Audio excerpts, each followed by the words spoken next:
Şah İsmailin özünün də Sultan Səlimə məktubunda deyilir ki, qoşunumun az olduğundan mən müvəqqəti məğlub oldum. Heç onu məğlub da demir ki, geri çəkildi. Yəni, bunun bu qədər şişirdilməsi açığı daha çox istər mənbələrdə, istər tarixşünaslıqda daha çox 20-30-cu illərdən bəridir. Yəni, o vaxt ki, artıq Azərbaycan tarixşünaslığında, belə deyək də, Sovet-Rusiya metodologiyası oturmağa başladı. Məhz bundan sonra bu Çaldıran döyüşünün istər özü, istər əhəmiyyəti, yəni hansı əhəmiyyəti var, döyüşün nə vaxt əhəmiyyəti olur? Döyüşün o vaxt əhəmiyyəti olur ki, həmən döyüşdən sonra ya həmin dövlət süqut eləyir, ya onun ərazi baxımından böyük bir ərazi itirir və yaxud sülalə dəyişir. Biz bunun hansını görürük Çaldıran döyüşündə? Heç birini.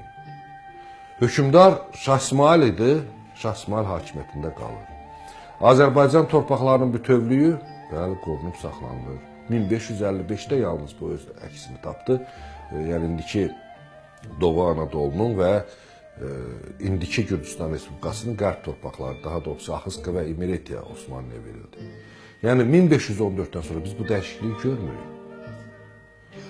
Həmən döyüşlə tutaq ki, başqa Osmanlının apardığı başqa bir türk dövləti, yəni Misir Məmlük Sultanlığının apardığı döyüşlərlə Çaldıran döyüşünü müqayisə edilməzdi. Və növbəti bir faktı da deyək. Çaldıran döyüşündən sonra bir neçə dəfə Səfəvilər qələbə qazandı. Bu demək deyil ki, Çaldıran döyüşü belə böyük bir faciə idi. Və orada iştirak edən ordunun üst-üstə yıxsan 150 min eləmir. Başqa döyüşlərlə müqayisə eləsək, məsələn, hər iki tərəfdən ordusunun sayı 1 milyona çatan Ankara döyüşündən müqayisə eləsək, Çaldıran döyüşü onun yanında heç nədir. Bunu bu qədər faciə, bu qədər belə deyək də, bilirsiniz İran tarixşünaslığında nə yazılır? Burada İran tarixşünaslığında xidmətləri dırnaq içərisində böyükdür.